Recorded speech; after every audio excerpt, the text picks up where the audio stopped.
and welcome to the first episode of Kidney Plugged in 2026. Join us as we take a walk down memory lane and look back at some of the memorable highlights from our 2025 season.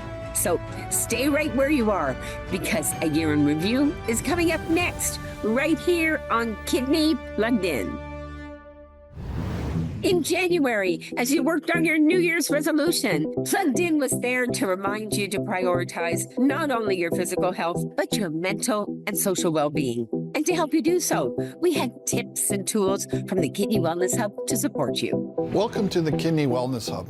I'm so glad you could join us today. My name is Graham Paul, and I'm a kidney transplant recipient. Joining me today is a friend and a fitness coach, Mike. My name is Riley, and I'm a clinical exercise physiologist. It's very important to breathe. Yes. Welcome to Kidney Wellness Hub. My name is Patty Cruikshank, and I'm so glad that you joined me today.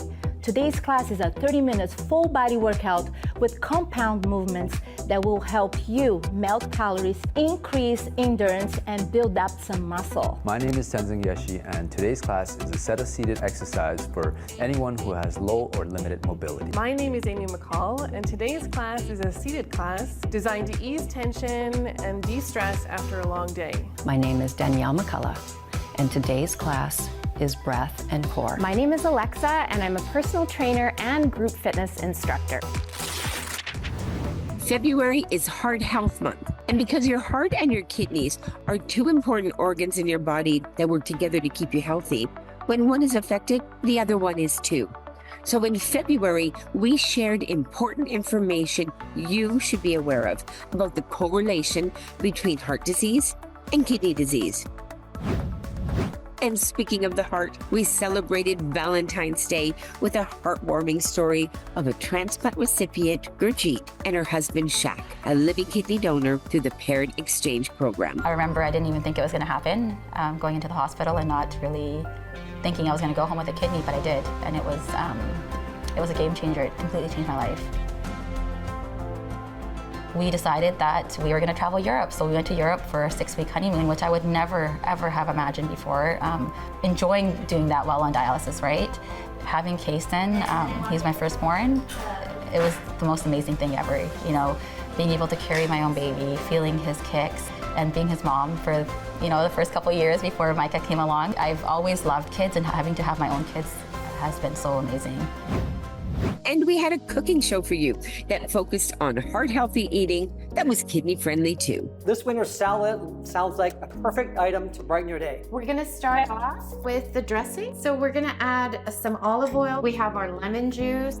Mustard here. This is our dressing. And so Tamara, you like to put the dressing on the bottom here. You love onion, I love onion. Vitamin C, good taste. How can you go wrong? So here it is. If you don't want to use romaine, you don't have to. If the romaine doesn't look good at the market, right? Which happens. Yeah. Right? It Yeah. happens. What do you like using if romaine? I really like green leaf lettuce and I like butter lettuce. So either one would work, right? Yeah. I like kale too sometimes. It's very in right now. Yeah. Any tips for making salads more like a stable throughout the year? So that's why I kind of really like this winter salad. I think you're using, you know, the apple, the pear. It's kind of bringing in a little more layers. You know, we're going to use some seeds as well, because it is difficult to eat salad sometimes. Right? Winterize it. That salad looks actually awesome. If it's March, then it's Kidney Health Month, a month that shines the light on kidney health and kidney disease. And we took this opportunity in March to focus our Plugged In episodes on all the ways your mighty kidneys impact your overall health. And because diabetes and high blood pressure are leading causes of kidney disease, we invited peritoneal dialysis nurse educator Monique LeBlanc to the show. Monique teaches patients about managing their dialysis treatments and offers a unique perspective on the challenges of living with both kidney disease and diabetes, because she's a diabetic kidney patient herself. So my job as a PD nurse is to teach people how to do the treatment itself and how to prevent infections, what to do if there's a problem, who to call if there is a problem, and then supporting people throughout that journey. So usually we set them free when they're all educated, and we check in with them at clinics with their doctor and the whole team, and we're there for them if they have questions in between or problems. And we do a lot of problem solving over the phone, actually, because PD nurses cover quite a large area, right? So patients might be live hours away from their unit. So we do a lot of problem solving over the phone. And we welcome back Monique for our second episode to talk about some of the techniques she's used to manage living with diabetes and some of the resources she's found to be really helpful on the Kidney Wellness Hub. I have looked at certain things for patients, and I subscribe to the newsletter, which I love. I love seeing what's going on, and some of the times I'm like, oh, that's actually really interesting. Or I think you guys have done art classes or things where, different things to get people involved. I wish they had stuff like that back when I was diagnosed with diabetes, because you do feel very alone, and I think you guys have created a nice community there where people can reach out and get good information about exercise and diet. And I saw some of the recipes on there and the exercise snacks. Yeah, I think the Wellness Hub is amazing. I refer people there all the time. I think it's needed. Plus, we shared a series of 6 kidney health tips to help you keep your kidneys healthy. A kidney health tip. Those with low mobility due to kidney disease and other conditions can do chair exercises to help build strength and flexibility, helping to manage symptoms and prevent complications. April 7th marked the 7th annual Green Shirt Day, a day to honor the Logan Boulet effect that's inspired hundreds of thousands of Canadians to register as organ donors. And once again, the Kidney Foundation was a proud community partner of Green Shirt Day, and we strongly encourage you, our viewers, to educate and inspire yourselves and others to consider making the gift of life. On our special Green Shirt Day episode, we took a look back to the debut of Green Shirt Day in 2019, and we saw how the Green Shirt Day movement has evolved over the years into what is now a day to celebrate the importance of organ donation registration. Then, in support of National Organ and Tissue Donor Awareness Week, we proudly shared stories from our presenters at the Kidney Wellness Hub's Finding a Living Donor webinar series. Presenters Brenda, Michelle, Yash, and Kate each shared their personal journeys in search of a living kidney donor, as well as tips and strategies they used in finding a living kidney donor for their loved ones. My brother and I both have polycystic kidney disease. His form was much more aggressive and caused many health issues for him as early as in his 20s. And I've broken down our journey of finding a kidney in 4 different stages. Stage 1 of finding a donor, I call it Dallas's way. He has a few close friends and a job, but the more ill he fell, the more he was not involved in the community. Dallas informed me he had reached out to some of our extended family. At the time, I did not realize those he told thought he was going to require a kidney someday, and no one understood the magnitude of his health or urgency of needing a kidney. I knew we had to do more to help find a kidney, and he would have to understand his privacy would now have to be made public. After some difficult conversations, I sent him this first message for him to approve, and that's the message you see on the screen. It was written to be more of an informative piece, while also putting it out there that Dallas needs a kidney. I gave him some time to think about it. He agreed, then he panicked and disagreed, and then he agreed. And we celebrated National Volunteer Week, sending out a big thank you to the thousands of volunteers who always go above and beyond to lift our communities and raise kidney health awareness.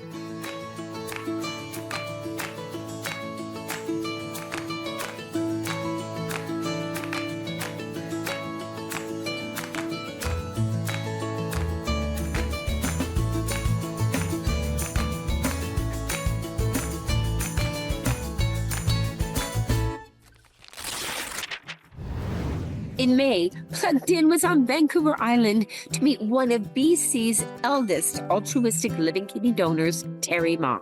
In his 60s, Terry donated a kidney anonymously, and he joined us on Plugged In to share his experience as a living kidney donor. And when asked what motivated him to donate, Terry simply answered, "Why not? Given the fact that you can live healthy life, and you can help someone else out and perhaps change their life forever, right?" Well, I think that would change their life forever, but it's such a small deed. It's such a small sacrifice, and people don't realize it. And I didn't realize until I started looking into being, a living kidney donor. And with the Kidney Walk campaign just a month away, we showed you how you could register for the Kidney Walk in your community and join the thousands of Kidney Walk participants who get behind the ones they love and celebrate the strength of our kidney and transplant communities across BC and the Yukon.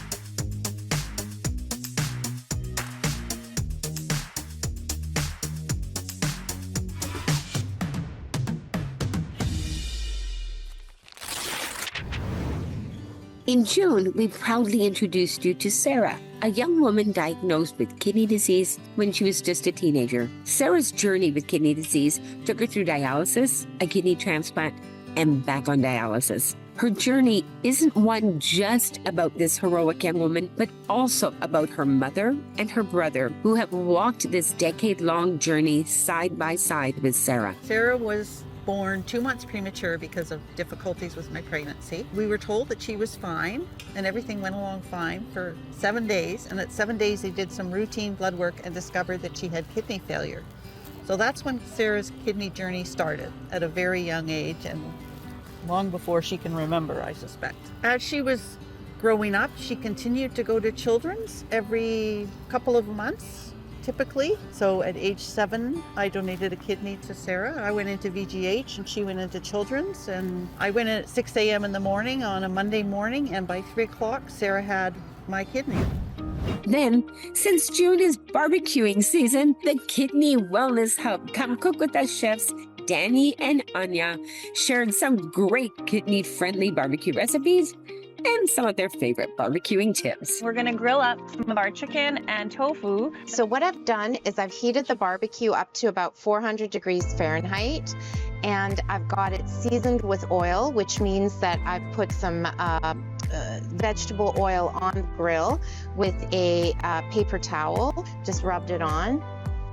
So folks, what we're doing here for our food safety portion, we're using one utensil for our raw chicken, and then we've got a separate side with our tongs and our separate plate. So Danny's really working to just use that fork and keep it with the raw juices and the raw barbecue sauce and the raw chicken. And June is National Indigenous History Month in Canada. And on June 21st, Canada celebrates and honors National Indigenous Peoples Day. While kidney disease affects 1 in 10 Canadians, Indigenous peoples are at 3 times greater risk of kidney disease. And so this was an important opportunity to share some important information about risk factors and how kidney disease disproportionately affects the Indigenous communities.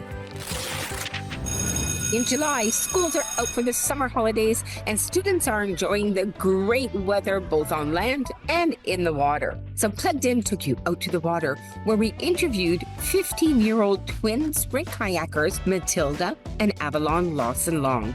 Matilda and Avalon are members of a family affected by polycystic kidney disease, and their mother, Patty, lived with PKD for decades before receiving a life-saving kidney transplant from her living donor husband, JD. And JD is Matilda and Avalon's dad. So growing up with PKD in the family and as daughters of a transplant recipient and living donor parents, Avalon and Matilda have a unique perspective on how kidney disease can affect the whole family, as well as an understanding of the life-saving importance of kidney transplantation. And in their interview, they share their perspectives on both. We had your family on the show a few years ago because your dad donated your mom a kidney. Is there any particular memory that really stands out to you about that time while your parents were going through the transplant process? I mean, I don't remember a lot, but one memory is definitely the hospital. For sure, like when they were about to go into surgery, they were really like reassuring us that they loved us. Because I know me and Abby were both scared that something was gonna happen. We didn't really understand it. So they were really reassuring us that everything was fine. They loved us and they'll see us in a little bit. And I remember like they were in like scrubs and gowns and hooked up to like stuff. And I was really scared. But yeah, it was fine. That must have been scary for you at such a young age, but everything worked out fine. So for sure, definitely. Yeah, definitely. You got to visit them in the hospital? Yeah, our aunt took us to the hospital basically every night to go visit them, and Mommy was like vaguely awake every time. He's like, hi. And Daddy was like, hi. Then, from the water to the garden, Plugged In visited the Inspiration Gardens in Coquitlam, where we met up with Tanner Allen and Dustin DeYoung, gardeners with the city of Coquitlam. These gardeners taught us about the different types of herbs, how to plant them, how to grow them, and how to care for them. They also taught us how to start your own herb garden and how to pick the leaves from the herbs and care for them. Perfect for the gardening season. Then in August, it was lights, camera, dance. In a very special episode, we introduced you to tap dance artist Andrea Conway and her husband, Wayne Doba. Andrea is an ex-Cirque du Soleil acrobat, and Wayne is a tap dancer extraordinaire who's been tapping for over 50 years. When Andrea was diagnosed with kidney failure, Wayne was by her side as she journeyed from CKD diagnosis to transplant recipient from a deceased donor. Andrea then returned to the stage to share her incredible journey through the magic of dance. The show came to me in the hospital when I had just had the transplant. And I thought it was such an incredible thing, and I was like, how could this be put on stage? I took a lot of notes during this journey and decided to write a script about it, and wanted to create something that represented having a transplant and my life being saved by an anonymous donor. But I didn't want it to be a heavy show. I wanted it to be kind of light and a celebration of this gift that allows me to tap dance and do what I love for my heart, which for several years I couldn't do because I was on dialysis and my husband and I could no longer travel. So this show came from this gift, and I'm just so happy to be alive on stage doing what I love with the person I love, and I want to celebrate the person who saved my life and their family. Then the beautiful August weather meant that it was time to enjoy the great outdoors and a wide variety of outdoor activities. So we welcomed nephrologist Dr. Megan Borkham to Plugged In so that she could talk about the importance of exercise for kidney patients and how maintaining a healthy lifestyle can improve your kidney health. Really, any form of exercise is recommended. We generally recommend a mixture of aerobic activity, so things that cause your heart rate to go up, whether it's walking, running, cycling. Then some resistance exercises, so even just small weights, things like Pilates, even just using body weight, and then stretching. So yoga, for example, is very helpful. But to be honest, Deb, any exercise is helpful. And since summer sunshine and summer barbecuing go hand in hand, the Kidney Wellness Hub Come Cook With Us chefs Danny and Anya prepped a deliciously kidney-friendly barbecue sauce. And they shared important safety tips for the proper use of a meat thermometer that everybody should know when you're cooking your meat, whether it's indoors or out on the barbecue. The way to calibrate your meat thermometer is really, really easy. All you do is fill a glass of water with ice to the top, add cold water to that, and just stick your thermometer in, and you wait till the thermometer reads 0 degrees, and that's when you know you've calibrated it. Then in September, we brought you highlights from the Kidney Foundation webinar on how wellness and lifestyle impacts your kidney health. Webinar co-hosts, nephrologists Dr. Mike Bevilacqua and Dr. Megan Borkham discussed how healthy lifestyle choices and maintaining overall wellness can positively impact your kidney health and the importance of physical activity and exercise for kidney patients. They also talked about how planning and goal setting is important in staying motivated. And we were very excited to welcome back Anne from Whitehorse in the Yukon. Anne, a CKD patient, had been on the show several years ago to discuss the challenges of living with kidney disease while living in the Yukon. When Anne visited Plugged In September, she was 4 weeks along in her post-recovery from kidney transplant surgery after she had received a transplant from a living kidney donor, her father. So Anne, your post-transplant, how did you feel immediately waking up after surgery? My kidney kicked in straight away. Fabulous. Dr. Mason came to see me and said, your kidney's working just fine. Fabulous. And then when I was moved up to the ward, the doctors came to see me and said, you're producing so much urine, your kidney's working overtime, your kidney is doing fantastic. So that was a real pleasure to hear, and really just kind of alleviated any stress that I had about the kidney and whether it was going to be working my body, whether it was not. So yeah, that was really great. Yeah, I think that's as a person going into a major surgery, right? That's always a question to, of course, optimistically being like, everything's going to go to plan. So I'm so glad to hear that it was working just the way that it should be. I know. Your dad's super kidney. My dad's super kidney. I was producing 5 liters of urine an hour. That's a lot. Which is a lot. Yeah. That is a lot of urine, right? Exactly. And in October, we welcome back Kidney Wellness Hub Come Cook With Us chefs Danny Renouf and Anya Webster, who were in their respective kitchens, ready to show us how to cook on a budget with their Cook Once, Feed All Week sheet pan chicken recipe. It was a full meal for a week that was both delicious and economical. Chicken, it's a really good heart-healthy option. It's got some saturated fat, but not to the same degree as the beef world. But really what we want to show you is that you can offset how much you eat of the chicken by using the lentils as well, so that you're getting some chicken but not all, and you're using some plant-based protein. And the plant-based proteins we now know are quite good in terms of protecting our kidneys. So we don't want people to go vegan or something overnight unless they want to, but we want people to have more variety. And as the leaves started to fall and temperatures dropped, we welcome back designer of the Exercise Snacks program, Joey Ficcicelli, to explain the versatile exercise program he created to meet your weekly exercise needs. So an exercise snack is a new tool that we've been using to help kidney patients, but it's also super beneficial for people with diabetes as well, type 1 or type 2. So really what we've been trying to do is encourage any of our participants in our Exercise Snacks program to do just a 2 5-minute exercise snack quickly after they eat. So after you would sit down for a meal, breakfast, lunch, or dinner, so at least kind of 3 times a day, you just, in that same seated position, go through a few different exercises, and that would just activate those muscles to really help absorb and regulate those glucose spikes that we get after eating. November is Diabetes Month, and diabetes is a leading cause of kidney disease in Canada. And so we were pleased to have Dr. Mercedes Kiai join us on Plugged In to talk about how diabetes, blood pressure, and other risk factors can damage your kidneys.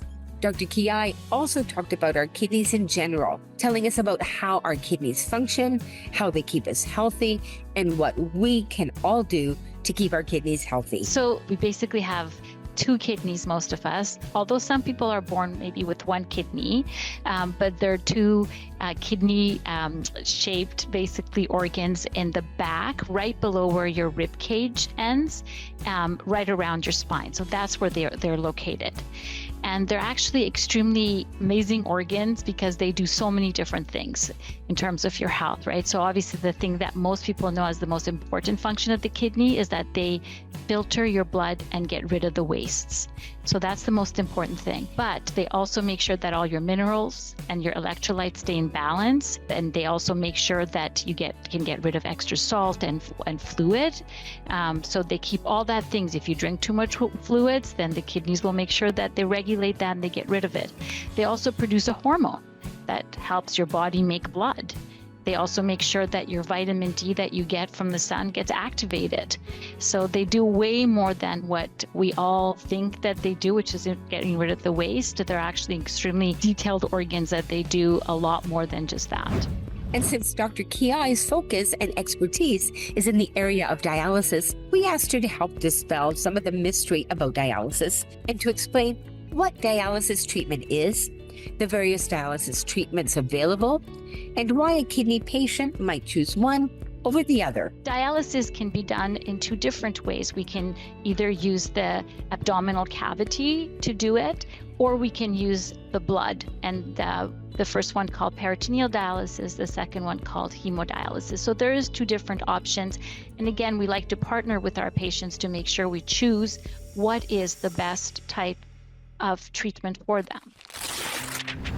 Then in December, we interviewed Kamloops resident Ryan Furman, whose life was saved when an anonymous living donor was a match and he received a successful kidney transplant 9 years after his initial CKD diagnosis. We proudly sat down with Ryan at the Chelsea Kidney Suites in Vancouver, where he was recovering from his recent transplant. And Ryan shared the full story of his journey from CKD diagnosis to kidney transplant recipient. When you received that initial diagnosis, were you surprised? Did you know anything about kidney disease before you were diagnosed? Or? So I didn't know anything about kidney disease whatsoever. I was only 16, and before that I was doing lots of sports, lots of activities. Like I never even gave it much thought. Like I was never in the hospital. That was really the kind of the first time I've even been introduced to the hospital, period. So it was a bit of an eye-opener, a bit of a shocker. They also told me that at some point I'd probably have to have transplant, considering being 16, you're only 35% function. At some point you're definitely going to have a transplant. That could be 5 years, 10 years. Your kidney could stay the same and it could last 20 years, but